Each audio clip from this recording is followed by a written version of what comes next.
Bonjour, shalom, assalamu alaikum. Vous êtes tous les bienvenus au Club de la Presse de ce jour. Et nous sommes le jeudi 16 juillet 2020. Il sonne 11h à Lomé, 11h à Dapan avec Radio Courtoisie, 11h à Bassa avec Radio Daoul Apoya, 11h à Niamtougou avec Radio Sama FM Bororbi, 11h également sur les antennes de Radio Centrale FM à Sokode dans le Tchaoudjo, 11h également à Aneho avec Radio Lumière. Naturellement, Canal FM, la nouvelle génération, et nous vous saluons, vous aussi, vous qui nous écoutez sur les 5 continents au sein de la diaspora par le biais des radios numériques Ebon Radio, Radio Gameli. Nous n'oublions pas l'application Canal FM et aussi et surtout la chaîne YouTube où vous nous verrez comme nous sommes beaux pour les uns, les autres, je vous laisse apprécier. À la technique aujourd'hui, Don Piero Gado Suleiman, que certains commencent à appeler D. Qu'est-ce que ça veut dire? Vous le saurez dans le jour à venir. Qui est à ses côtés également, Géro Dakucha. Au menu du Club de la Presse, naturellement, la riposte à la pandémie à nouveau coronavirus. Comme nous savons vous le faire, nous allons passer en revue certains aspects qui vous tiennent sûrement à cœur. Et puis il y aura également des informations sur la vie de tous les jours. Surtout que les journaux parus aujourd'hui sont bien riches avec des articles de proximité. J'espère que le temps et la concision de nos invités nous permettront d'aborder tous ces sujets. Magloire Teko Kenvi, bonjour. Bonjour Sass, bonjour chers confrères et bonjour à tous. Merci. Magloire, c'est flambeau des démocrates. Lui, le grand patron de Ouara les vainqueurs, toujours vainqueur, n'est-ce pas Michel Tchadja? Ah oui, bonjour, ça c'est bonjour confrère présent et puis bonjour Canal FM. Merci. The Guardian en anglais, en français à peu près, le gardien de la cité, n'est-ce pas Ambroise? Bonjour. Tout à fait, bonjour. Le micro? Oui, bonjour tous les Togolais. Votre micro a un petit souci.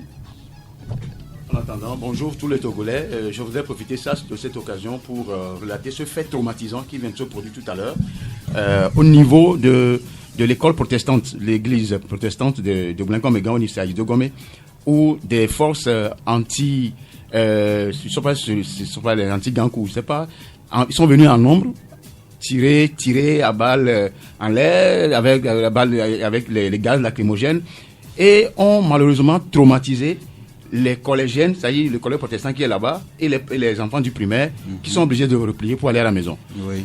C'est vrai que je reconnais que s'il y a des bandits dans le quartier, que les forces viennent les déloger, c'est normal. Mais je crois que le moment, je ne sais pas si c'est le moment qui est mal choisi, ça traumatise les enfants. Les enfants sont obligés de rentrer sous les bancs. Ils sont obligés on les a évacués à la maison. Merci de porter sur les antennes ce fait qui a traumatisé ces élèves, les apprenants, qui se retrouvent victimes collatérales de cette descente des forces de sécurité. Nous apprenons que des forces spéciales sont descendues dans le quartier Blécom-Mégan à la recherche de délinquants, des trafiquants de drogue et autres individus indélicats dans la République. Nous souhaitons seulement que la force publique puisse faire son travail en toute liberté, mais tout en ne traumatisant pas ces petits-enfants dont les images nous sont envoyées des parents qui criaient à la limite de la désolation. Chacun en a pour sa part. Et l'homme à Tichogoué de la Nouvelle Tribune, bonjour. Bonjour Sass, bonjour confrères et bonjour Canal. Merci. Notre invité spécial aujourd'hui, c'est Madame Myriam Dossou, la directrice générale de l'Institut national d'assurance maladie, qui nous consacre 90 minutes pour nous dire comment son institut participe à la riposte à la pandémie. Madame, bonjour. Bonjour Sass et bonjour aux auditeurs de Canal FM. Je salue également les éminents représentants de la presse autour de la table. Et j'espère que l'incident qui est relaté n'est pas encore un braquage, peut-être, qui est en train d'être... D'après ce que nous avons appris, c'est que les forces spéciales étaient à la recherche de trafiquants de drogue, de bandits de grand chemin. Alors, est-ce qu'ils venaient d'opérer ou bien est-ce qu'on était allé les cueillir à leur domicile? Non, pas encore ces détails. Merci, c'est parti. Vous les patrons, quand vous sortez vos journaux, il y a quelqu'un qui les distribue et qui me les dépose à la radio tous les jours. Même s'il n'est pas innocent, il se fait quand même appeler Innocent Agboyi. Mais c'est pas lui que nous saluons. Nous saluons plutôt sa petite fille qui célèbre son jubilé de Muguet. La petite Agboyi, à fille Dorcas, qui souffle 13 ans aujourd'hui. Bonjour à vous, Dorcas, la fille à nous tous, le monde de la presse. Je voudrais également saluer un camarade, un vieil ami, camarade de lycée. Et quand on a fait le bac, il a choisi d'aller servir Jésus-Christ. C'est le révérend père Kofi Célestin Amaglo, l'aumônier des hôpitaux. Révérend père, si vous nous suivez, bonjour à vous et envoyez-nous vos bénédictions. Eh bien, c'est une tradition et la pensée du jour, c'est Socrate qui nous enseigne aujourd'hui que le secret du changement est de focaliser toute votre énergie, non pas à combattre l'ancien, mais à construire le nouveau. Socrate qui nous invite donc à déployer toutes nos énergies à construire un nouveau monde plutôt que de nous acharner à combattre l'ancien. Et puis cette information qui doit faire chaud au cœur de ceux qui recherchent de l'emploi, c'est une bonne volonté qui recherche de toute urgence un chauffeur, conducteur de véhicule, permis catégorie B, un permis qui a au moins 5 ans d'ancienneté. Eh bien, si vous voulez en savoir davantage, vous appelez le 90 06 52 52. 90 06 52 52. Si vous êtes détenteur d'un permis de conduire catégorie B qui a 5 ans d'âge et que vous recherchez du travail, bonne chance à vous. N'oubliez pas d'envoyer votre premier salaire au club de la presse. Eh bien, nous démarrons donc par la riposte à cette pandémie qui continue de terroriser le monde entier, mais l'espoir peut être au bout. Et c'est vos journaux qui l'écrivent. D'abord, Liberté qui écrit qu'aux États-Unis, la COVID-19 pourrait être contrôlée en quelques semaines si tout le monde portait un masque. C'est des États-Unis que nous vient ce message. Que la COVID-19 pourrait être contrôlée en quelques semaines si tout le monde portait le masque. Et pour illustrer l'article, Liberté passe le président Donald Trump, qui arbore un cache-nez à la taille de sa taille. Et toujours Liberté qui nous ramène ici au Togo et qui écrit « Un mois de rigueur pour venir à bout du coronavirus ». Ces deux articles qui nous interpellent, Ambroise, quand vous mettez encore à la manchette de votre journal votre exhortation, quand vous nous invitez, nous tous, à porter le cache-nez, à adopter les gestes barrières et l'espoir sera permis de vaincre le coronavirus. Tout à fait. Je crois que c'est le mot d'ordre actuellement qui est en train de prendre un cas d'école dans plusieurs pays occidentaux, tant bien même qu'eux, ils ont été très réticents et hésitants à adopter l'obligation du port de masque. Je crois que le gouvernement a finalement obtempéré ou écouté ce que nous avions, le cri d'alarme que nous avions cité, tel que certains pays, le Taïwan, la Corée du Sud en ont fait et qui ont eu des résultats probants. Aujourd'hui, il est clair que nous devons nous adapter à la maladie. Quoi qu'on en dise, quoi qu'on en crie, on est obligé de s'adapter à la maladie en portant obligatoirement, ne serait-ce que quand nous quittons notre domicile, partout où nous sommes, en portant le masque, surtout quand nous sommes obligés de rentrer dans le lot des gens où il y a plusieurs personnes qui doivent parler, obligation à nous de porter le masque. Et au-delà de ça, je crois que c'est le moment où jamais, puisque le dégel des mesures est en train d'arriver progressivement, les universités sont ouvertes hier, les églises, on va en venir, doivent être totalement ouvertes, parce que moi j'ai besoin d'aller à l'église. C'est sérieux, je suis très sérieux. Vous avez dit qu'on va y arriver. On va y arriver. Et donc, au-delà de tout, je salue ce dégel au niveau du gouvernement. Mais je crois qu'il y a un fond politique qu'on va en discuter. Mais je dis que porte ton masque. Et partout où tu es, et tu seras sauvé. C'est l'évangile selon The Guardian. Eh bien, l'homme, un mois de rigueur, et nous avons des chances de venir à bout du coronavirus. Même aux États-Unis, le président Trump qui se fait maintenant l'apôtre du port de la bavette et des gestes barrières, sauf que chez nous ici, ce n'est pas toujours le cas. Et c'est votre journal. Vous écrivez le football dans les vidéoclubs et vous y voyez un tapis rouge que nous dressons à la Covid-19. Oui, effectivement, je pense qu'Ambroise a bien fait de relever un certain nombre d'aspects tout à l'heure, mais je crois qu'il y a un problème de fond qu'il faut relever. Moi, je ne parlerai pas de problème politique, mais je crois qu'il y a quand même une certaine latitude au niveau même de la coordination de riposte. Lassitude.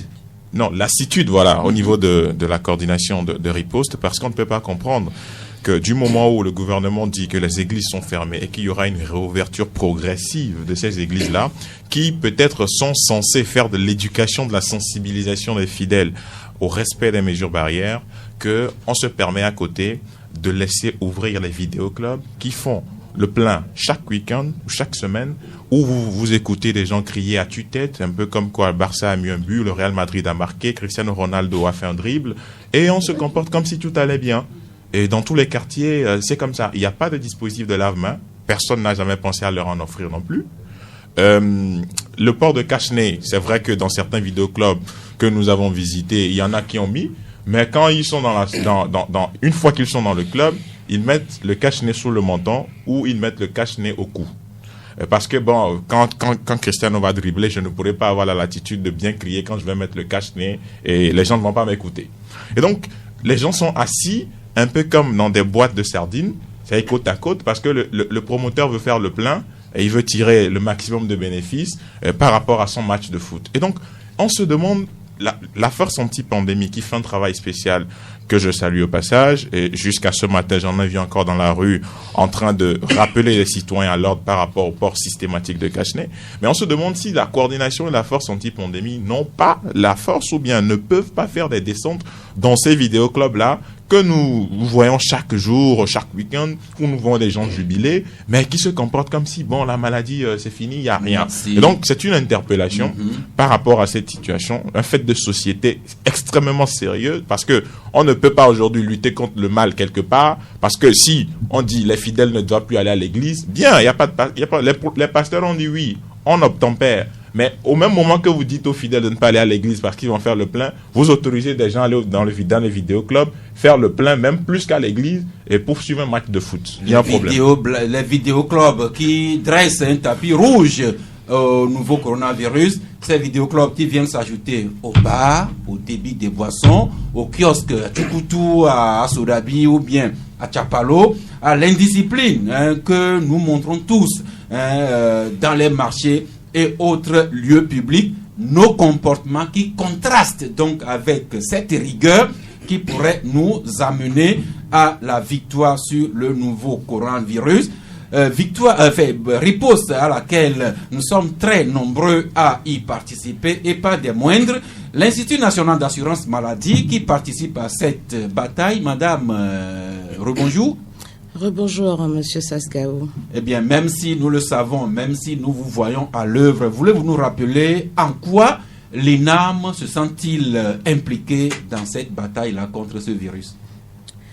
Cette pandémie nous a tous surpris, et surtout en tant qu'acteurs de la santé, de l'assurance. Théoriquement, nous ne devrions pas être surpris par une épidémie. Cela fait partie des risques que nous intégrons dans la gestion de nos activités. Mais la pandémie du Covid a eu ceci d'exceptionnel qu'elle a pris le monde entier. Elle est rentrée par une porte qui est très ouverte dans nos pays. C'est la porte du contact. Naturellement, à l'INAM, nous avons déployé la panoplie de mesures barrières. Dans un premier temps, toutes celles qui ont été préconisées, à savoir lave-mains, les mesures de distanciation, l'utilisation du gel, à la fois pour nos collaborateurs et pour nos assurés qui se rendent régulièrement dans nos bureaux pour y chercher des documents ou modifier leur statut, etc. Et donc, cela n'a pas suffi. Nous avons des initiatives qui relèvent de notre stratégie naturellement de développement et de gestion des risques. D'un côté, on a le volet prévention et un volet protection.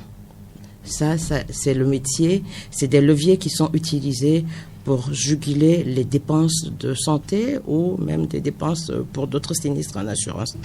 Alors, s'agissant de la prévention, le cas de la Covid, c'était un casse-tête parce que pendant un moment, il fallait savoir qu'est-ce qui marche, qu'est-ce qui ne marche pas. Est-ce qu'il faut rester à 1 mètre? Est-ce qu'il faut porter un masque? Ne faille-t-il pas porter de masque? Et on a fait le point en analysant les différents paramètres de tous les choix. Et nous en sommes arrivés quand même à la question du port du masque sur lequel, en termes de prévention, nous nous sommes engagés. L'autre côté, c'est la protection, c'est d'éviter aussi que les bénéficiaires ne se retrouvent dans des situations de promiscuité dans nos bureaux. Et on a pris des mesures dans ce sens-là, mais ce n'est pas tout.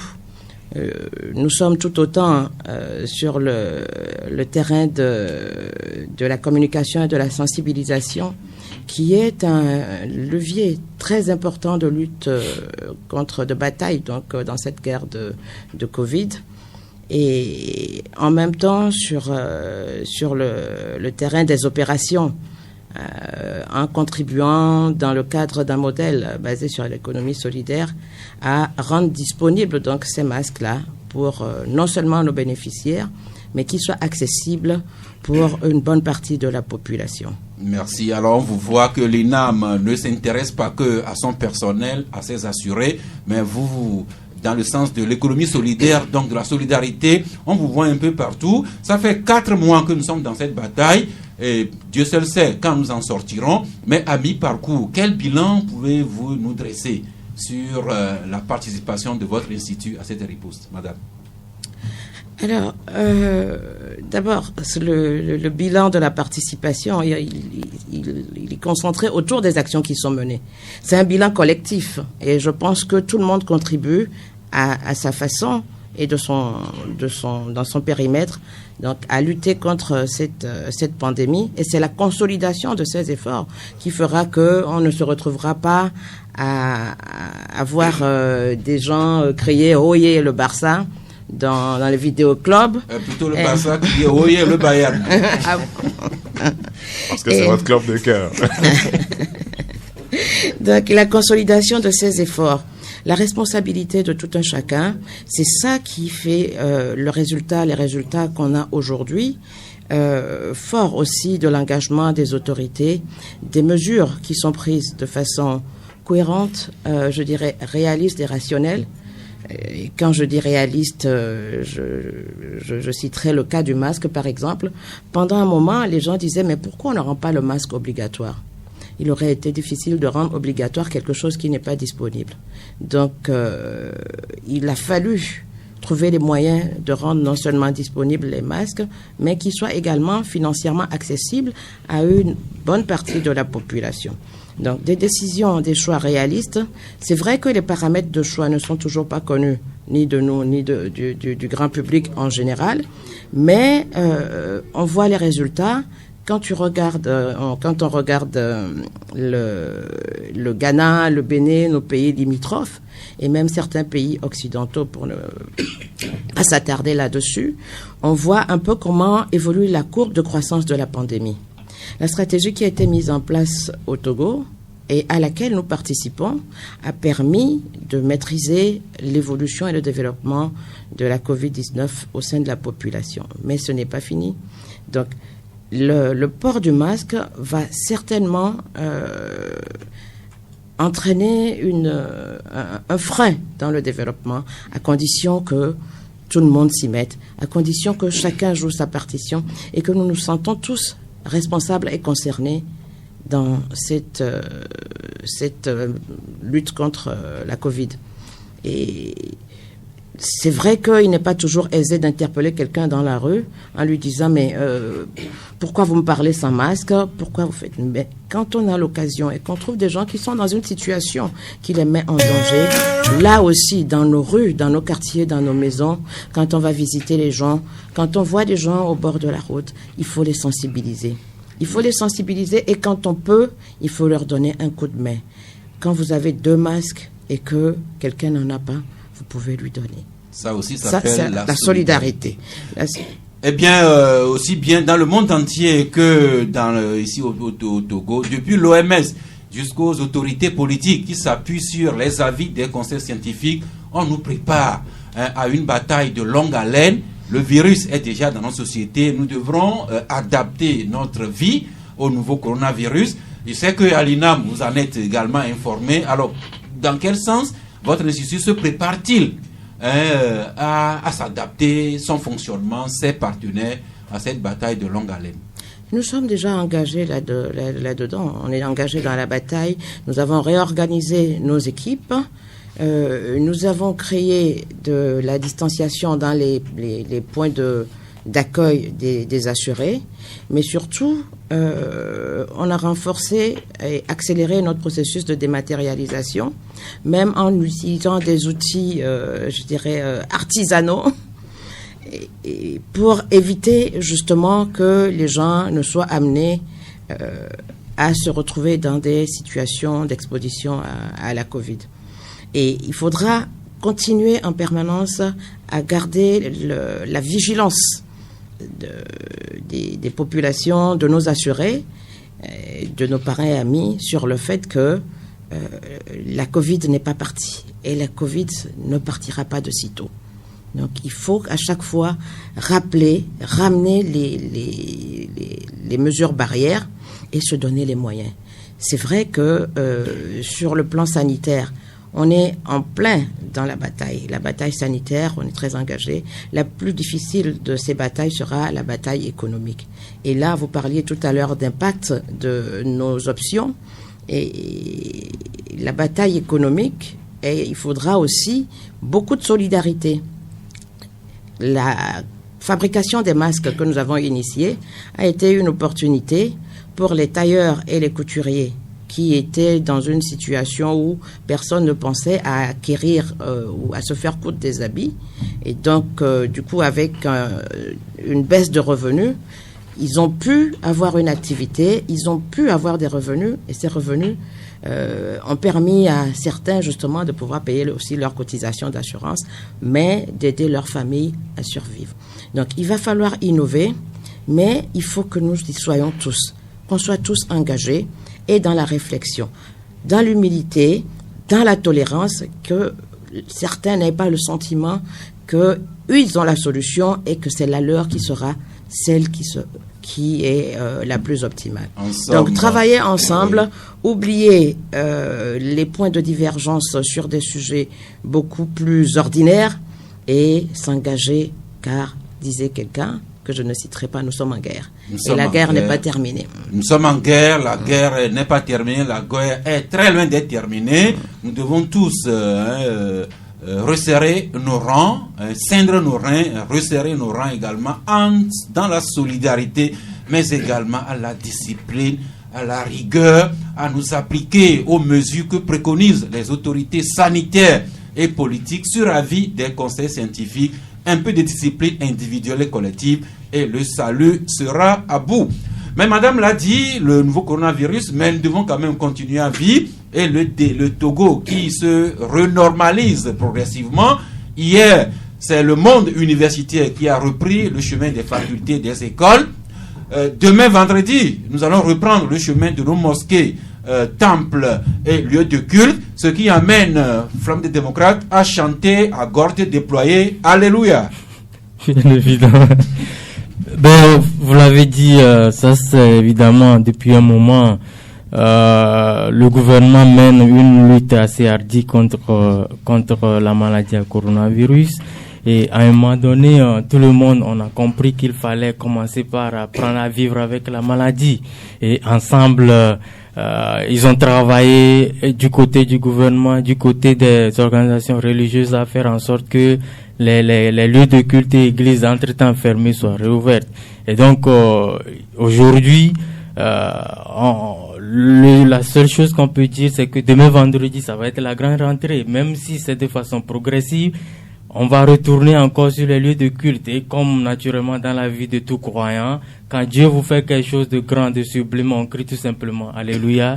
Et c'est ce que nous avons essayé de ressortir pendant justement au nom de ces croyants-là. Mais votre Alléluia s'arrête à mi-chemin parce que vous écrivez, Flambeau, que la réouverture des lieux de culte se fait entre satisfaction et mécontentement. Tout à fait, c'est l'autre aspect que nous avons développé sur ce sujet-là. Vous n'êtes pas sans savoir que au terme d'une série de rencontres que les acteurs ont eues, lesquelles ont débouché naturellement sur le principe de réouverture, n'est-ce pas, de ces lieux de culte, il est arrivé que ils ont procédé à une approche qui a débouché justement sur un casting qui, à la fin, on constate que ça ne fait pas que des heureux, mais aussi des malheureux.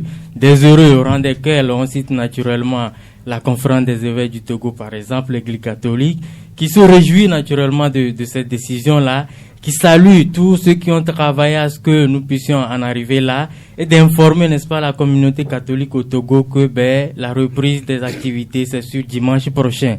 Mais à l'antipode de ceci, on constate également que, il y a une catégorie d'acteurs. Naturellement, nous en avons pour preuve le conseil, n'est-ce pas, des ministères des églises charismatiques du Togo qui, se sentant un peu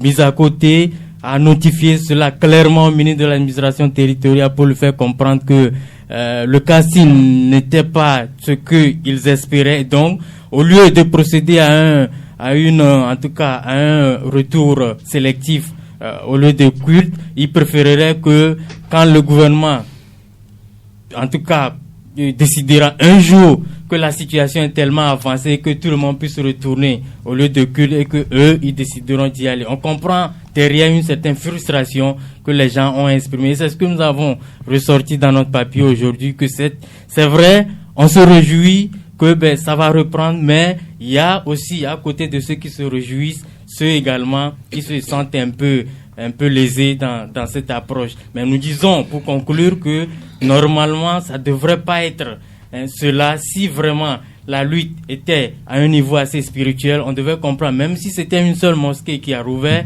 le croyant devait applaudir, mais comme c'est une réalité que vous et moi nous connaissons, au-delà de l'aspect spirituel, c'est aussi des visées mercantilistes qui sont derrière, et donc on comprend, mais ça doit nous amener à repenser, n'est-ce pas, notre chemin en tant que chrétien. Il y a beaucoup de considérations dans cette affaire. Ceux qui poussent un ouf de soulagement, ceux qui commencent à chanter Alléluia, mais ceux qui continuent à renfrogner la mine. Au nom de ceux-là, The Guardian, qui écrit réouverture sélective des lieux de culte, Ambroise, vous y voyez une décision à connotation politique, fantaisiste et carrément discriminatoire. Oui, au début, ils avaient avancé les raisons, comme quoi c'est la persistance de la présence du virus qui a fait qu'on ne devait pas ouvrir les églises.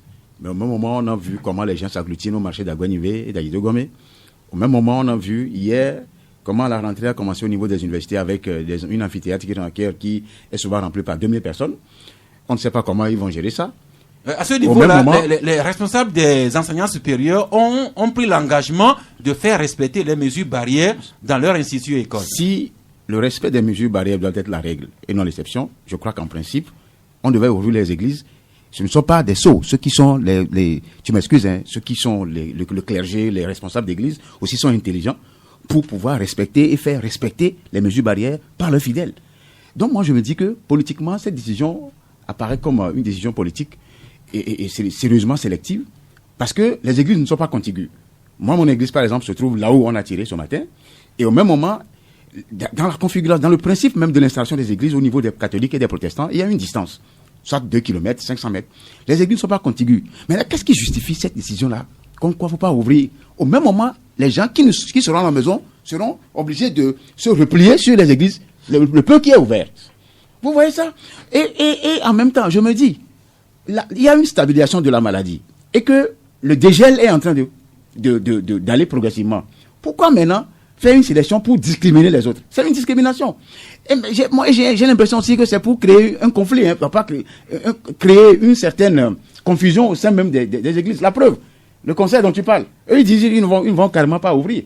Mais je vous assure et jure que les gens vont ouvrir clandestinement les églises. Parce qu'ils savent que les autres ont ouvert les églises. Merci. Alors, Madame Myriam, une question qui vous arrive. Un auditeur dit que vous avez mis votre expertise au service des écoles. On a vu vos bavettes dans les écoles pour soutenir les élèves. L'auditeur voudrait savoir si l'INAM pense accompagner aussi les églises par les cache-nez quand les églises vont être ouvertes partiellement, progressivement ou totalement. L'INAM n'a pas fait de sélectivité dans le cadre de ce programme-là. Tout ce que nous nous sommes engagés à faire, c'est de contribuer à rendre les masques d'abord de qualité, à faire produire des masques de qualité à un prix accessible. Ces masques ont un coût de production qui oscille entre 350 et 400 francs. L'unité. Et nous les cédons à 350, nous les rendons disponibles à 350 francs la paire.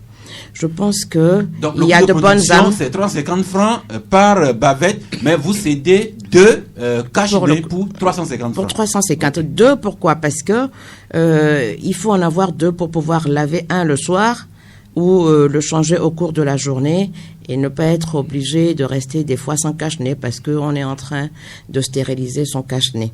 Et donc, je voudrais rassurer cet auditeur que les bonnes âmes, les généreuses âmes qui, pour la plupart, c'est des individus, c'est des personnes physiques, ont acheté les cache-nez de l'INAM pour les offrir à des écoles, seront certainement là aussi pour les offrir à ceux qui ne peuvent pas en acheter. Alors, l'occasion pour nous, si vous avez des lieux où on peut trouver vos cache-nez? Les cache-nez se trouvent on a une douzaine de pharmacies, mais aussi dans le bureau de l'INAM. Nous avons une personne qui s'occupe de ça, et comme c'est pas forcément la distribution s'est faite beaucoup plus en gros. Et donc le lieu le plus facile, c'est les pharmacies de l'amitié. J'ai pharmacie de l'amitié, pharmacie Gossimé, pharmacie du boulevard et quelques autres pharmacies. En tout cas, on a essayé d'identifier au moins une pharmacie dans chaque zone de la commune de Lomé. Sachez aussi que les cache-nez sont fabriqués également à l'intérieur du pays, dans les régions, par des artisans qui s'adonnent vraiment à cœur joie et avec beaucoup de zèle à cette activité-là, parce que se sentant utile pour la communauté. Merci, nous y allons progressivement. Ça commence par les écoles primaires et secondaires. Depuis hier, le supérieur est concerné. Demain, les croyants iront prier. Bientôt, les frontières seront ouvertes. Mais à ce niveau aussi, il y a cette polémique. Quand les candidats reviendront au pays, est-ce qu'ils devront continuer à s'engager pour les 15 jours de quarantaine? Et puis, est-ce que le dépistage aussi reviendrait à la charge de ceux qui se font dépister? Tout ce qui amène Liberté a titré aujourd'hui « Quarantaine et dépistage de la Covid-19 rendu payant, un désengagement suicidaire de l'État » trouve Liberté. Mais revenons à un autre domaine qui est ouvert depuis hier, c'est l'enseignement supérieur dans les universités publiques de Lomé de Kara. Et Michel, vous nous transportez à Kara, à l'université de Kara, avec le professeur Komla Sanda, le président de l'université de Kara, qui se retrouve dans une sorte de polémique. Ah oui, je pense que tu aurais pu constater avec moi depuis quelques semaines qu'il y a certains esprits malins qui ont commencé à distiller dans l'opinion des informations comme quoi le professeur Sanda gérerait mal l'université de Kara, et comme quoi il a des réflexes claniques dans la désignation de certains collaborateurs qui seraient tous originaires de sa localité. Et leur dernière trouvaille, c'est de dire que il y a un logiciel qui a été nouvellement acquis, un logiciel informatique pour gérer la délivrance des diplômes et autres. Et donc, il aurait passé, en tout cas, celui qui est chargé de la passation des marchés, sous ordre du président Sanda, professeur Sanda, aurait fait du gré à gré, passer le marché là au gré à gré. Et donc, ce marché n'aurait pas, en tout cas, suivi les procédures normales. Et on va très loin pour dire que le professeur Sanda, le fait que qu'il a passé ce marché, en tout cas celui qui a gagné le marché était originaire du village natal du chef de l'État, et donc ça procède du fait que on a l'impression de dire que si quelqu'un est originaire du village natal du chef de l'État, il n'a pas droit au Togo, c'est un Togolais, il n'a pas droit de gagner un marché qui a été lancé. Et donc, nous avons pris le temps donc de rencontrer le professeur Sanda pour avoir son avis sur la question. Et naturellement, le monsieur trouve que tout cela n'est que baliverne. C'est un groupuscule d'individus dont la gestion, la rigueur, la gestion de l'université de Kara, la rigueur imprimée par le professeur Sanda générait, et que lui n'est pas impressionné par ces gesticulations. Donc, nous avons, point par point, essayé d'aborder ce sujet dans nos colonnes, et que tous ceux qui souhaiteraient voir comment l'université de Kara se porte depuis l'arrivée du professeur Sanda depuis 2016, les actions qu'il a pu courageusement mener jusqu'à ce jour, et tous les projets à venir, vous allez les retrouver tous dans nos colonnes. L'article, déjà par son titre, est bien évocateur. Quand vous écrivez « Acquisition d'un nouveau logiciel et diffamation envers le président de l'université de Kara, professeur Komlan Sanda, un leader modèle et une gestion rigoureuse de l'institution universitaire ». Et l'article finit par un zoom sur les actions réalisées par le professeur Sanda depuis 2016 et les projets à venir. Tout un dossier en somme. Tout un dossier. Et vous savez, c'est malheureux de constater que il y a certains esprits malins lorsque il s'agit de parler de l'université de Kara, c'est de peindre en mal tout ce qui est fait là-bas. On n'a jamais mis pied pour voir comment cette université fonctionne, comment les responsables de cette université se battent au quotidien pour que les étudiants fonctionnent dans de bonnes conditions, pour que le personnel... Michel, les gens parleront toujours, laissez-les dire, l'essentiel c'est que la vérité s'y trouve. Et ça me rappelle, en décembre dernier, lorsque dans le cadre des journées portes ouvertes que le CONAP avait organisé à Kara, Canal FM qui s'était délocalisé au sein de l'université de Kara, nous avons animé le club de la presse deux fois depuis les amphithéâtres de cette université. Et à l'époque, je pense que le directeur de la DAS à l'époque, avait énuméré tous les efforts que le professeur la présidence avait dépêché 2 de ses collaborateurs, professeurs qui nous avaient accompagnés au club de la presse. De Kara, montons. Descendons un peu, montons surtout sur le plateau d'Agny. Et nous atterrissons dans la commune d'Agny 2. Vous savez, c'est un peu la saison des communes. Et ce que la Nouvelle Tribune écrit sur cette commune d'Agny 2, en fait, je vous laisse apprécier, vous parlez carrément d'un chaos dans la commune d'Agny 2. Et l'homme? Oui, je pense que le mot n'est pas trop fort parce que quand vous appréciez ce qui se passe dans cette commune, notamment au niveau du conseil municipal, le mot n'est pas trop fort. Écoutez, je pense que depuis la mise en place de ces mairies, on assiste aux premières démissions. Je crois que déjà, ça entrera dans l'histoire. Parce que 12 mois après l'installation des mairies, on a constaté où on enregistre les premières démissions de conseillers municipaux, pas du personnel, de conseillers municipaux, qui plus est d'un membre du parti au pouvoir qui démissionne en sachant pertinemment qu'il a un collaborateur qui est en même temps le maire de la même commune. Je ne vais pas étaler toute l'histoire ici parce que je vais convier les lecteurs à acheter le journal pour d'abord savoir qui et qui ont démissionné. Mais je précise au passage que la commune d'Agny 2 fonctionne avec la paire C14 Unir. Et donc c'est avec cette paire qu'ils ont pu quand même choisir un maire et que c'est avec cette paire aujourd'hui qu'ils sont en train de fonctionner. Et donc il y a un membre de la C14 qui a démissionné et ensuite il y a un membre du parti au pouvoir Unir qui a rendu sa démission mardi de cette semaine.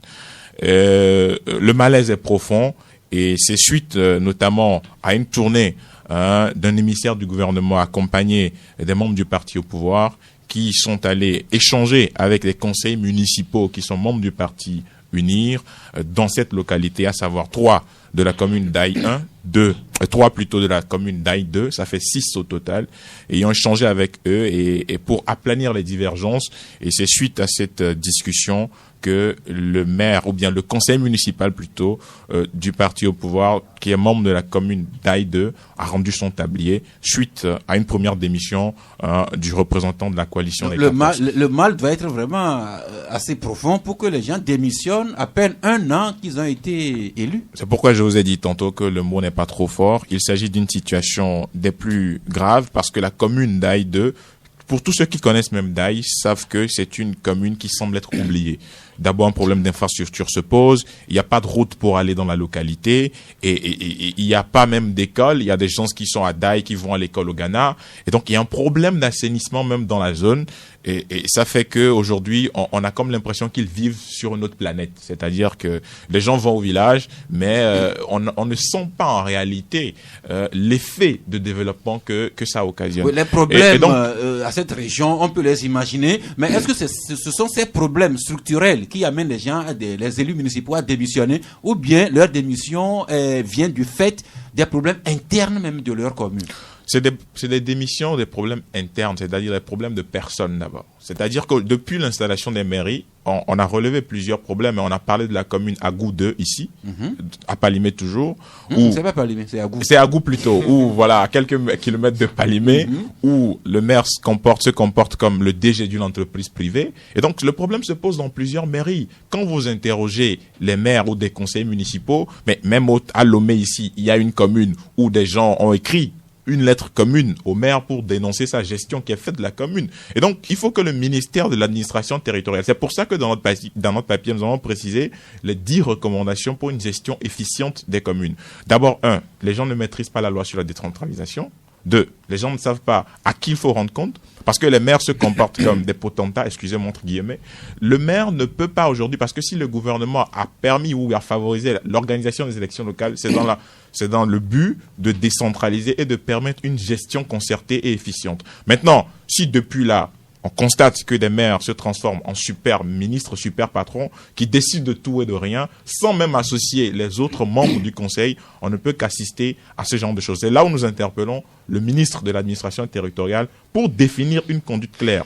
Il faut sortir du cadre des communiqués récurrents pour demander à telle ou telle mairie de lui rendre compte ou d'envoyer son budget, mais il faut aller couper le mal à la racine. Merci. Le problème interne. Encore une question. Alors, ces 2 élus municipaux qui ont démissionné, est-ce qu'ils démissionnent de leur mandat électif ou bien ils démissionnent de l'exécutif de la commune? Je pense que c'est une démission de leur mandat. Et ils ne veulent plus être... Ils renoncent à leur statut d'élu communal. Oui, en fait, quand vous êtes... La démission, c'est une démission. Quand, par exemple... Oui, comprenez-le comme ça. Quand, par exemple, un président de la République démissionne, il démissionne. Ça a force de loi et les conséquences juridiques vont s'appliquer. Et donc, dans le cas d'une mairie, quand un conseil municipal démissionne, il y a une procédure judiciaire. C'est-à-dire la Cour suprême valide, le ministère de l'administration valide, on entérine et on regarde sur la liste, celui qui suit, celui qui a été élu, c'est lui qui fait office de nouveau conseil municipal. Et donc aujourd'hui, il faut que le ministère de l'administration fasse de la pédagogie par rapport à ce genre de situation. C'est là où je m'intéresse plutôt à la formation juridique. Parce que les gens doivent maîtriser la loi sur la décentralisation et le fonctionnement même de leur commune. Parce qu'aujourd'hui, il y a beaucoup qui ne savent pas comment fonctionne exactement leur commune. Ils sont là, tout ce que le maire dit, ils disent oui.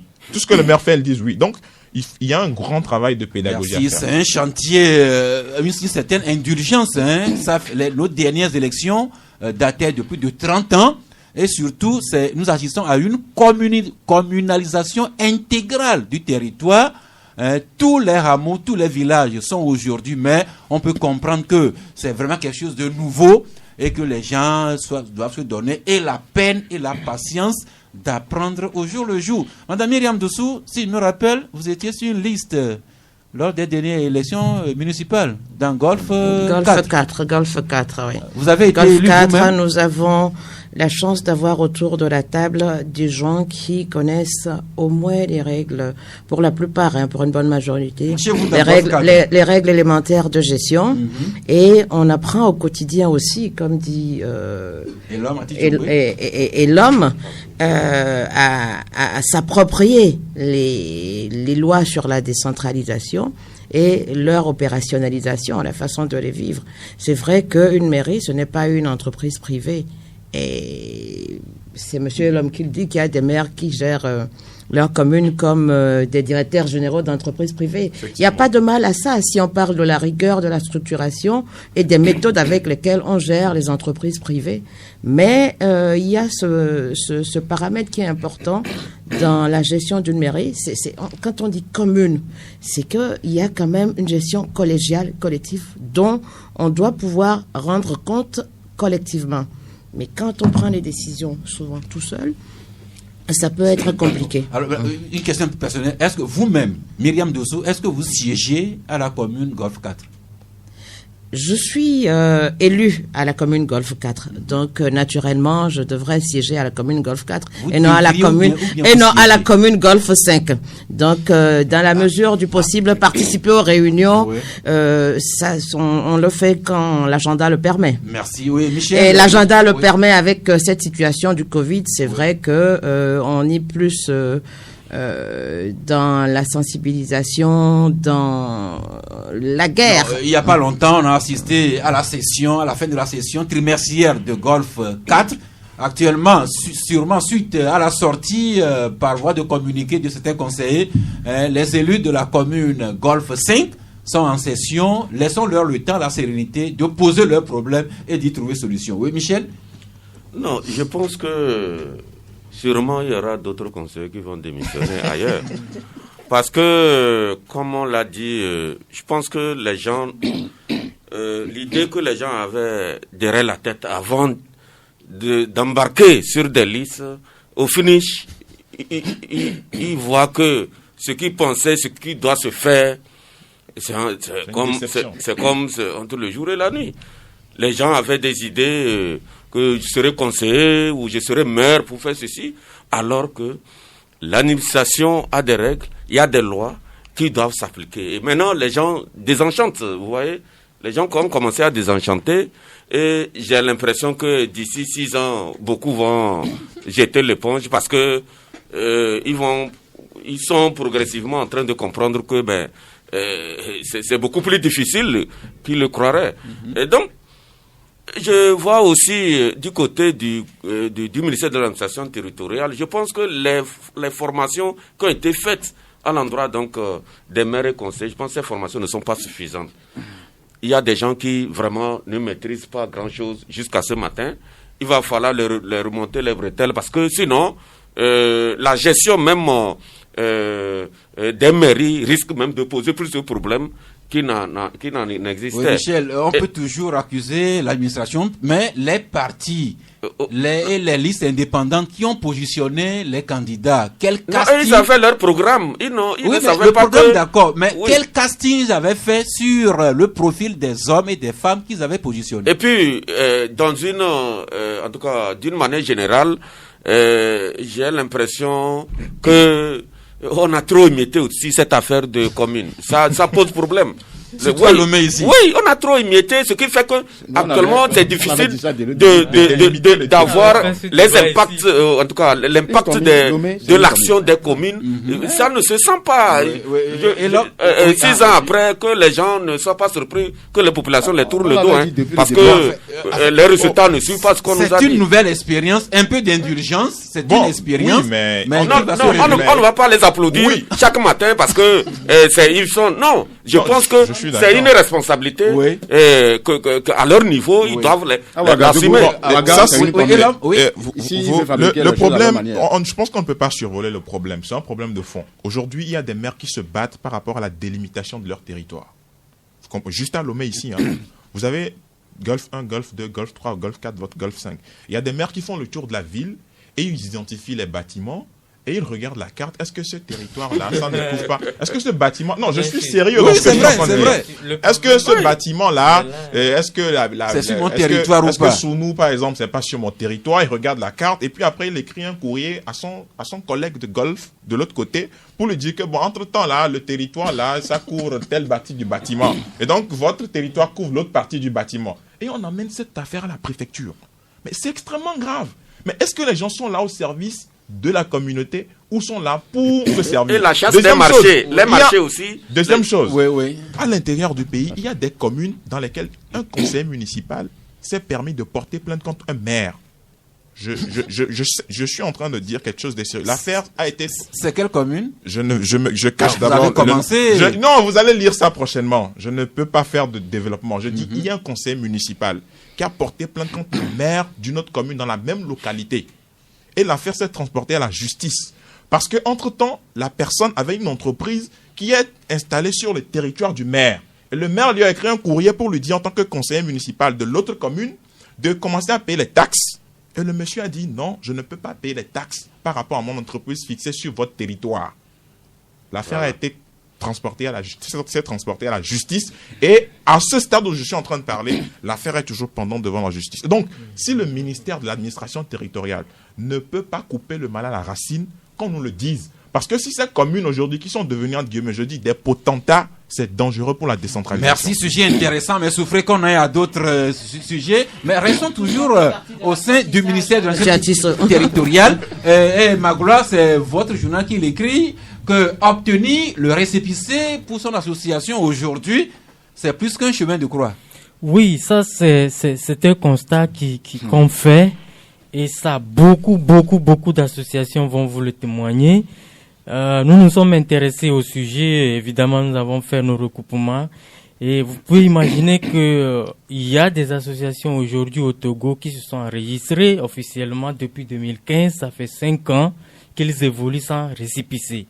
Et là, nous avons fait nos recoupements sur le terrain, c'est-à-dire qu'à un moment donné, l'autorité a décidé qu'en lieu et place des récépissés, on vous attribue seulement un numéro d'enregistrement avec lequel vous opérez. Sauf que dans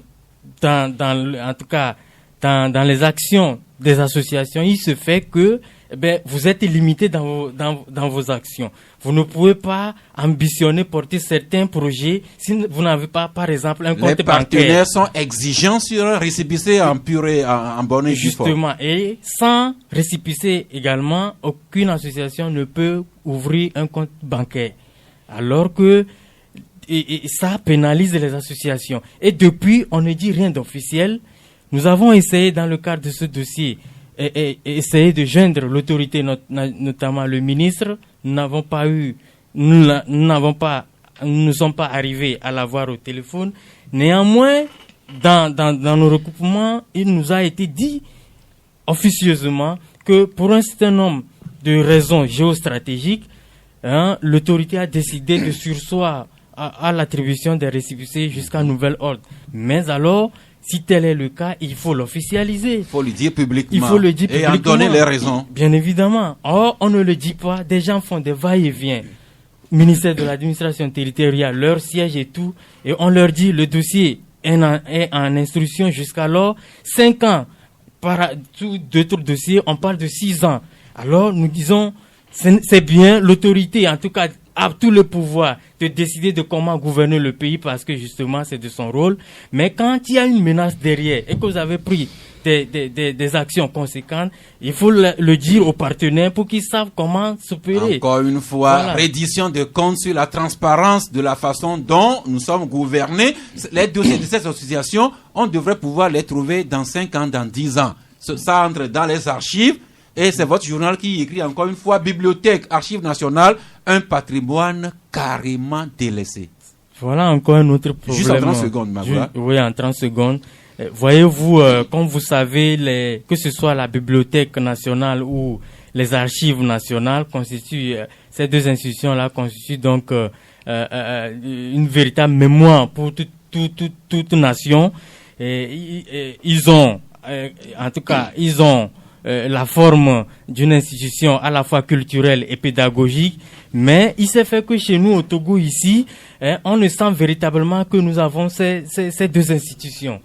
Vous prenez par exemple notre bibliothèque nationale, vous arrivez là-bas, jusque la posture architecturale ne vous prouve pas véritablement que vous êtes là, bien assis, dans une bibliothèque publique. Et vous allez voir la toiture même, les plafonds n'existent plus. Les plafonds sont partis et c'est une salle très exiguë. Vous êtes là, il y a une chaleur suffocante, il n'y a même pas de climatisation. les livres, vous les verrez de façon disparate. C'est véritablement un no man's land là-bas, ce qui déteint sur le fonctionnement même de l'institution. Vous allez voir que même sur la trentaine de personnels que compte l'administration, il n'y a que 10 actuellement qui soient sur place. Et donc, nous avons estimé qu'ailleurs, quand il s'agit de faire des recherches scientifiques, on s'appuie sur la Bibliothèque nationale, mais chez nous ici, ça n'existe pas. Et je vous raconte cette anecdote. On va finir par là. Il s'est agi il y a juste quelques années de faire l'examen que les universitaires passent. Et le sujet portait sur, en tout cas, c'était sur un sujet donné où les enseignants-chercheurs devaient aller faire des recherches avant de composer.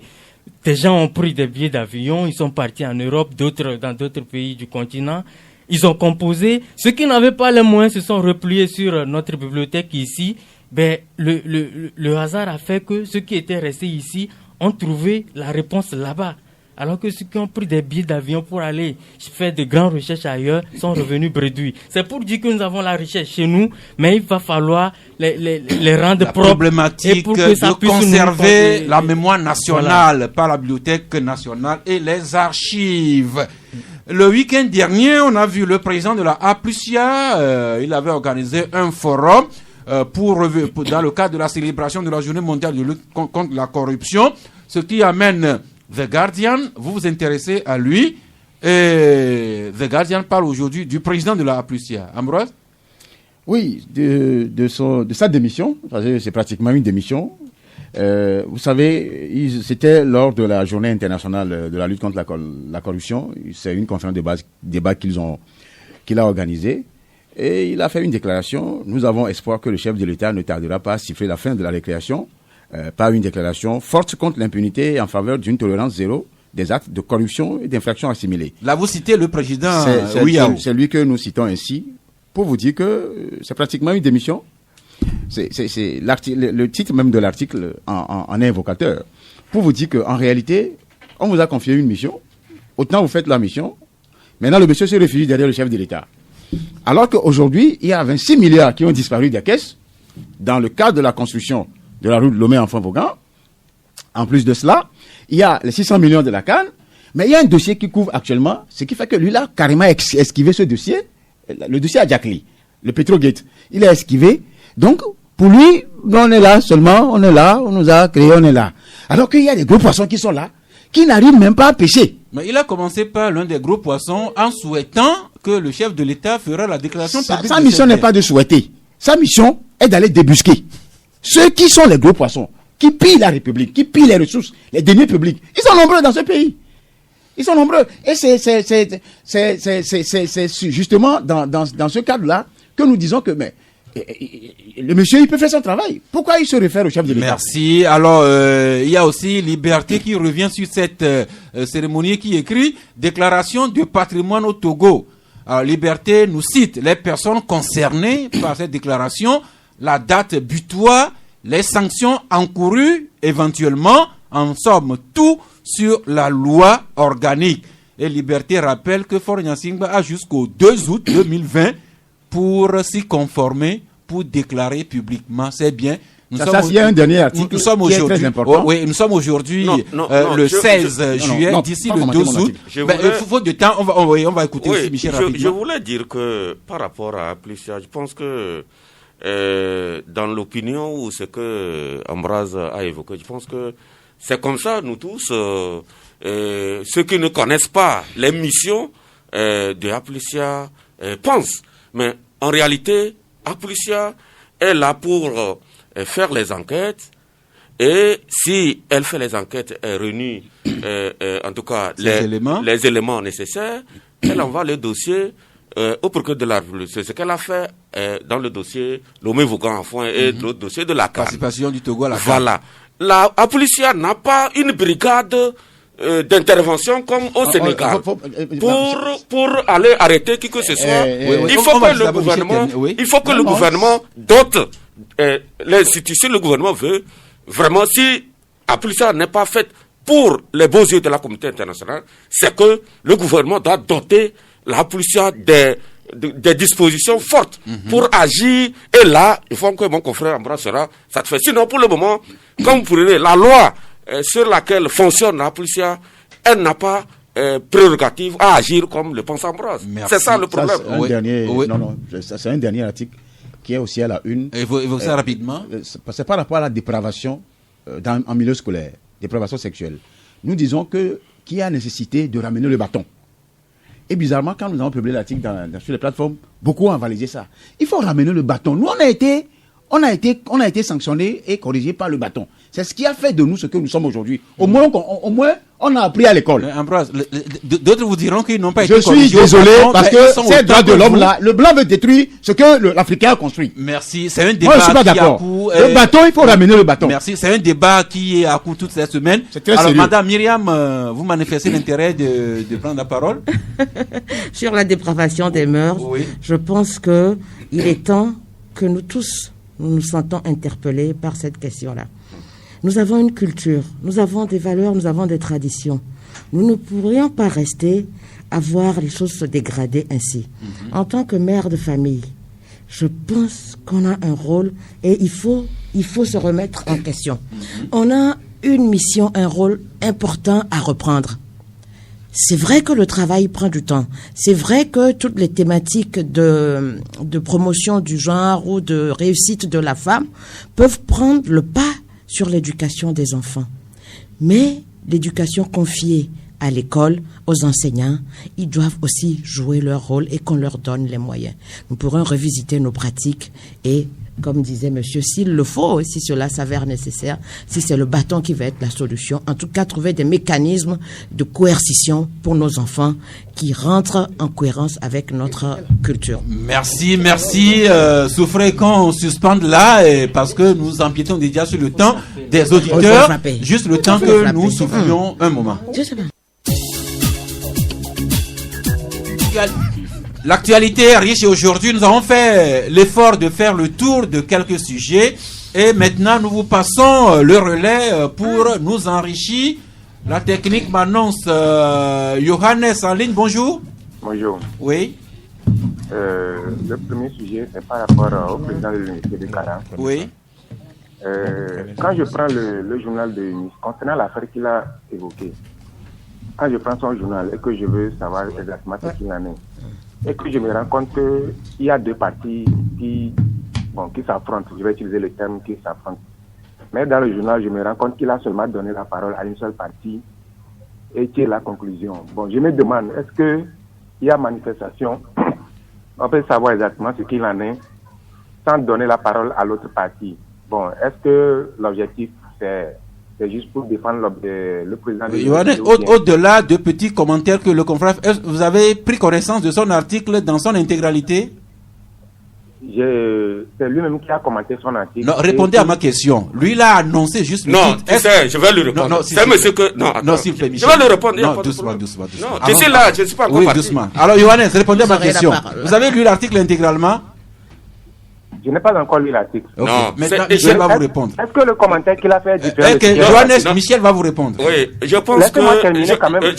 Vous allez terminer quoi? Je pense que... Ou bien ça, c'est bon, continuez avec lui. Non, allez-y, Michel. Non, je pense que... ce monsieur, je pense qu'il n'a pas envie de chercher à voir ce qui est dit dans l'article. Il ne l'a pas lu. Mais comme c'est Michel Tchadja qui a écrit l'article, il est descendu comme ça pour... Mais je voulais le dire, il parle de quelle partie? Cette partie invisible qui s'est cachée pour vilipender, diffamer le professeur Sanda, c'est de cette partie-là que... Mais si ces gens-là s'étaient présentés, alors j'allais parler d'eux, ils sont tant cachés. Et donc, je les parle aussi derrière ce que le professeur a dit comme version. Voilà, ils ne se sont pas présentés comme ça. Nous passons à Norberto, bonjour. Allô Norberto? Allô l'ami en ligne? Eh bien, s'il n'est pas là, nous passons le relais à quelqu'un d'autre. Bonjour. Eh bien, je pense que Norberto n'est pas en ligne. Nous passons au suivant. Oui, bonjour. Bonjour, c'est monsieur? C'est monsieur John. John. Oui, je voulais intervenir par rapport à l'ouverture des églises. Il y a un volet, je pense personne n'en parle. Je pense tout simplement que si on autorise l'ouverture rapide des églises, il y a certains pasteurs qui peuvent rentrer à l'église et quand on va leur donner cette liberté de rentrer à l'église, demander à leurs fidèles d'enlever la bavette et jeter sous prétexte que les enfants de Dieu ne peuvent pas être contaminés. Mais cher ami, vous faites un procès d'intention à ces pasteurs. Non, c'est un volet. Je crois qu'il faut en tenir compte. Et je suis sûr que le gouvernement, dans ce processus, a pensé à ça. Je voudrais qu'on prenne ça et qu'on fasse des approches par rapport à... Le colonel Belei, son ministre, les pasteurs dont il est question, chacun saura peut-être nous démentir. Non, oui, moi je ne suis pas d'accord. Je ne suis pas d'accord pour la simple raison que dans les vidéoclubs, qui contrôle qui? Pourquoi est-ce que les gens présentent l'affaire comme si à l'église, il n'y a que des brebis galeuses? Dans quelle corporation il n'y a pas de brebis galeuses? Il y en a partout. Tout le monde fait l'effort, un minimum de conscientisation. Qui contrôle les vidéoclubs dans ce pays? Mais chaque week-end, les gens vont suivre des matchs de foot sans bavette, sans se laver les mains. Mais qui les contrôle? Maintenant, pourquoi l'église? On pense qu'à l'église, le pasteur va dire enlève ton masque parce que le Saint-Esprit va te guérir. Merci. Faisons l'effort de ne pas jeter le bébé avec l'eau du bain, s'il nous plaît. L'auditeur suivant, bonjour. Oui, bonjour. Oui, c'est monsieur Michel. Ok. Nous vous écoutons. En fait, moi, je veux revenir un peu sur justement le commentaire de votre confrère au sujet de l'université de Cara. Oui. C'est vrai, moi, je n'ai pas lu l'article, mais je vais faire juste une petite contribution par rapport à sa prise de position, au commentaire qu'il a fait là dans le studio. Alors tout à l'heure, il parlait des gens qui diffament le président et qui se cachent. Mais comment a-t-il l'information de la diffamation? Alors l'autre chose que moi je voudrais dire, généralement, lorsque on a ces genres de critiques, moi je suppose qu'il serait intéressant que le journaliste prenne suffisamment de hauteur pour voir à travers ces critiques. C'est pas quelque chose de positif que l'on peut tirer pour améliorer la gouvernance, plutôt que de dire ce sont des esprits malins qui diffament. Est-ce que le président Fanda, nous n'ignorons pas les efforts qu'il a fait? Ça c'est louable et nous le saluons tous. Mais est-ce qu'il a toujours été tout blanc? Est-ce que c'est qu'il ne permettent pas ce qu'il améliore? Lorsqu'on a attribué le marché à quelqu'un de son village, est-ce que c'est faux? Voilà, moi j'aurais aimé que la chose soit présentée de cette manière, plutôt que de tourner toutes ces informations en des esprits malins. C'est un peu ma contribution, c'est-à-dire que par rapport à la gouvernance de notre pays, lorsque certains se positionnent en termes de critiques, que ces critiques ne soient pas forcément vues comme étant négatives et voulant détruire les personnes, mais on peut tirer profit pour améliorer la gouvernance. C'est-à-dire, il n'y a pas de dire le monsieur là, il a fait bon, c'est bon, et tout va bien. Mais il faudrait aussi, même si ces critiques elles sont acérées, il faudrait prendre suffisamment de recul pour tirer les leçons qui se posent. Par rapport à la question ethnique, mais moi je connais des universitaires à Cara qui n'ont pas des occasions, je vais dire les noms, qui n'ont pas manqué de dire c'est notre université. Ça, par exemple, ce n'est pas faux. Et donc, c'est par rapport à cela que je dis qu'il faut prendre suffisamment de recul et non se positionner comme un défenseur du professeur contre ceux qui critiquent qui sont des esprits malades. Juste ma contribution. Merci. C'est un Michel à un autre Michel. Merci. Oui, je pense que les critiques sont constructives. C'est bien que lorsque vous êtes critiqué, que vous prenez quand même... vous regardez dans le retrouvé, comme le dit, et peut-être voir ce qui n'est pas bon et... vous allez, en tout cas, mieux vous comporter à l'avenir. Mais, sauf que dans le cas d'espèce, il ne sait pas les règles de fonctionnement du journalisme. Je suis désolé, il le dit comme ça. Je pense que, en réalité, ce qui se passe ici, c'est que les accusations portées contre le professeur Sanda, c'est des choses qui sont vérifiables. Et la plupart des accusations sont fausses. On ne peut pas croiser les bras. Et vraiment, parce que ces gens-là, ils se cachent derrière la presse pour raconter des histoires. On va se taire parce que non, c'est des critiques et il faut les embarquer avec. Non, moi je trouve que il faut rétablir la vérité. On ne dit pas que le président est en tout cas blanc comme neige, mais il faut le critiquer là où il n'a pas bien fait. Il faut le mettre. Il ne faut pas aller chercher vraiment des accusations qui n'ont pas de fondement. Nous allons recevoir l'éditeur qui s'impatiente en ligne. Bonjour. Oui, allô, bonjour. Oui. C'est Norberto. Et bon retour. Oui, bonjour à tout le monde, à tout le plateau. En fait, je voudrais... C'est Michel Chaga, non? C'est ça? Si allez-y. Oui, par rapport à sa réaction concernant les attributions des institutions qu'on met en place. En fait, je crois déjà dans une émission passée, certains auditeurs avaient dit que l'État ne fait que mettre les institutions en place pour ne rien faire. On fait juste l'inventaire de ce qui doit se faire et on attend. Sinon, la Cour des comptes est là pour faire quoi? Aplicia, dans ses prérogatives, je me demande si réellement Aplicia a les mérites, ou bien, pour dire plutôt, a le pouvoir d'aller investiguer jusqu'à attaquer les gens. Aplicia n'a pas cette autorité. Donc, du coup, les gens peuvent faire leur travail, et finalement, c'est l'État. Donc, je comprends bien plutôt le directeur, le directeur, lui, le président de Aplicia, qui dit qu'il s'en remet au chef de l'État. Si le chef de l'État ne dit rien, on continuera de croire que Norberto, au Togo, vraiment, la Aplicia, je ne vous cache pas que moi-même, quand j'ai eu le privilège de participer au premier séminaire de Aplicia, j'en étais sorti vraiment déçu. Pour moi, la Aplicia, avec le respect que je dois aux vieilles dames, le Aplicia, c'est une vieille édentée, tout carrément. L'auditeur suivant, bonjour. immédiatement. Merci Norberto. Bon, on va prendre quelqu'un d'autre qui est en ligne. Bonjour.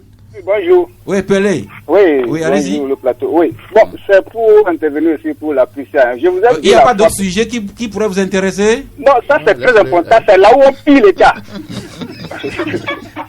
C'est-à-dire,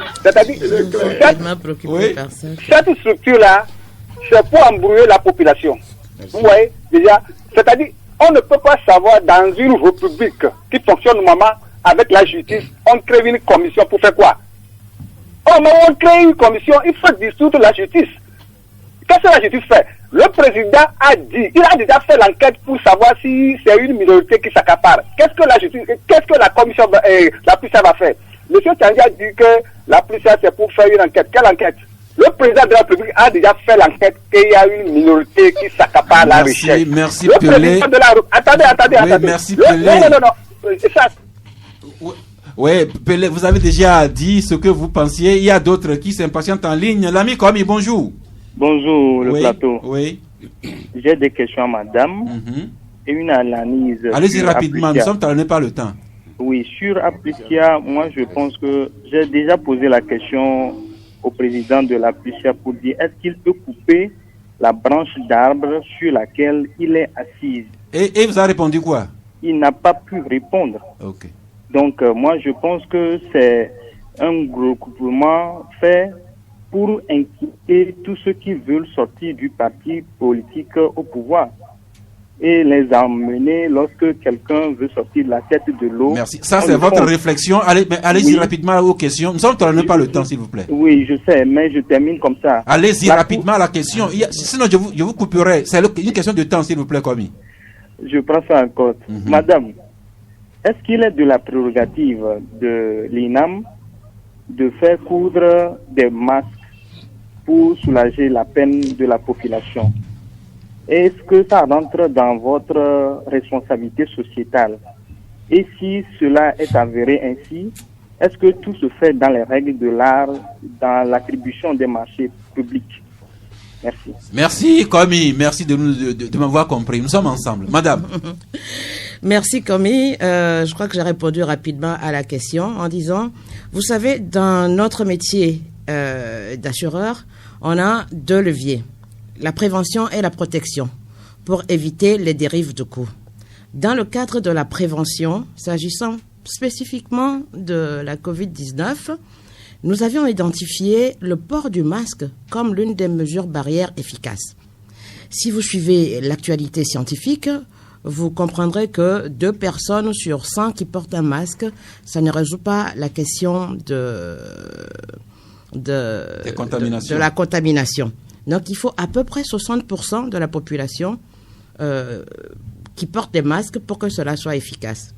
Nous avons analysé en ce moment où les masques étaient rares, le coût d'une initiative ciblée uniquement sur nos bénéficiaires. Cela n'aurait pas réglé le problème de la prévention. Donc, on a fait un arbitrage assez pertinent en disant, si nous voulons aider nos assurés, nos bénéficiaires à pouvoir se prévenir contre la COVID-19, il faudrait qu'on aille un peu plus loin. On ne peut pas donner des masques gratuitement à tout le monde. Donc ça, c'est le volet technique, prévention, et qui a motivé cette action-là. Le deuxième volet, c'est la responsabilité sociale. la responsabilité sociétale. Et ça nous a permis de créer pour les gens, les acteurs de la société, pour des citoyens comme les tailleurs et les artisans, qui sont également nos bénéficiaires, qui sont depuis l'année dernière assurés par l'INAM, de contribuer donc à résoudre un problème, à être utile pour la contribution, tout en leur donnant l'opportunité d'avoir des ressources. Donc, on a ces deux éléments, un aspect technique qui est la prévention, un aspect responsabilité sociétale, et un troisième qui n'est pas des moindres aussi, c'est le volet prévention qui découle également de la responsabilité sociale, le volet environnemental, protection de l'environnement. Donc, contribuer à rendre disponibles des masques alternatifs, des masques en tissu, évite que l'on remplisse nos poubelles, s'il y en a, de masques qui sont faits en polypropylène. J'espère que monsieur il voulait également savoir si la passation de ces marchés a suivi la règle de la... Passation de quel marché? Nous avons convenu avec la CRM de... La Chambre régionale des métiers. La Chambre régionale des métiers, qu'ils mettent à disposition des tailleurs et des couturiers. C'est pas notre métier. Et pour trouver les tissus, il faut aller au marché. Ça s'achète au marché. Donc, je ne sais pas de quelle passation de marché le monsieur parle, mais on a fourni des tissus, on a fourni des élastiques, et ça se ramasse chez les vendeuses au marché. Et merci. On était dans un contexte de grave pénurie. Je pense que on a fait ce qu'il fallait. Merci. Et le temps nous impose de nous arrêter ici. Madame, vous préparez votre conclusion pendant que nous faisons le tour. En 30 secondes, j'aurais bien vous en donner plus. Deux choses. Oui, Première chose, je vais exhorter nos lecteurs humblement à payer nos journaux avant de faire des commentaires.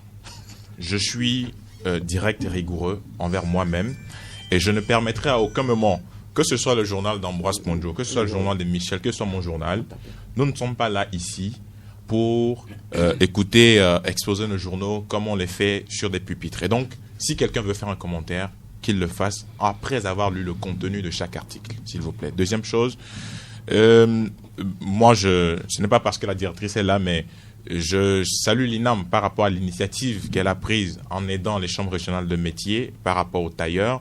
Mais je me dis que des fois, il y a aussi quelque chose que nous avons. Si l'INAM n'avait rien fait, on aurait dit que l'INAM n'a rien fait pendant la période de Covid. Maintenant que l'INAM a fait quelque chose, on demande si... il était habilité à le faire. Voilà. Donc finalement, qu'est-ce qu'on veut? Il Merci. faut qu'on s'interroge par rapport à certaines choses. Votre carton? Moi, je n'ai pas de carton. Coucou spécial à tous ceux qui m'écoutent. Merci. Et spécialement Michel à Tadja, 30 secondes. Vous allez être plus discipliné que l'homme. Non, je pense que je suis très heureux ce matin parce que la réaction suscitée par le dossier de l'Université de Cara me conforte dans le fait que nous faisons un travail remarquable, même si certains réagissent sans avoir lu encore le sujet. Mais ce qui est sûr, certains, je répète encore, c'est des esprits malins. Ils ont permis donc au professeur Sanda de donner sa version. Ça les fait mal, je comprends, mais c'est ainsi est faite la vie. Et vous ne terminez pas votre carton? Non, je n'ai pas de carton, sauf que je demande à tous les lecteurs de chercher voir les vainqueurs pour comprendre mieux. Ambroise, 30 secondes. Oui, 30 secondes. Moi, je demande au ministre de la Sécurité d'ouvrir une vaste enquête concernant ces escrocs-là. Je parle du domaine foncier. Ils viennent, ils trouvent des gens, des terrains quelque part, et ils font des faux tampons, des faux documents, et ils commencent à menacer les gens par des gros bras. Je demande au ministre, ce que je dis là, ça se passe à Kato actuellement, ça s'est passé à Zanguera, à Ngwepe, et c'est un réseau. Je demande au ministre d'ouvrir une enquête, et je sais qu'ils vont débusquer des gens, ils vont prendre des gens. Merci. Votre carton? Mon carton, je crois que ce carton doit aller au ministre Boukessi. C'est un carton rouge, parce que je crois que... Carton rouge, pourquoi? Parce que le monsieur, il n'est pas à sa place. Pour être franc. Ah, ok. Magloire? Non, je n'ai pas de carton. Merci, bon appétit, merci. Bon après-midi. Bon, carton quand même, une fois n'est pas coutume. Le club de la presse qui décerne un carton vert à la police togolaise qui a permis d'arrêter et de mettre hors d'état de nuit 6 escrocs, 6 arnaqueurs, 5 Togolais, 1 Ivoirien qui se faisaient passer pour des officiers supérieurs, des collaborateurs du chef de l'État. Ils sont en lieu sûr depuis, carton vers la police. Madame Myriam Dossou, votre conclusion? Nous devons nous interroger sur la façon dont nous contribuons à cette lutte contre la Covid. Nous engager davantage la solidarité, encore et toujours la solidarité, mais rester vigilant sur les mesures barrières. Ce n'est qu'à ce prix-là que nous vaincrons la Covid. Merci, nous restons solidaires, mais nous restons aussi et surtout zen. Ce terme zen qui plaît beaucoup à quelqu'un. Restons solidaires et zen. En tout cas, j'ai été zen de vous avoir aujourd'hui au studio. J'ai été également zen avec les réactions des auditeurs. C'est dans la contradiction que nous allons nous cultiver, nous améliorer. L'essentiel, c'est que ce soit fait avec bienveillance. Demain vendredi, fin de parcours pour cette semaine. Nous serons au rendez-vous si Dieu le veut et Dieu le voudra bien.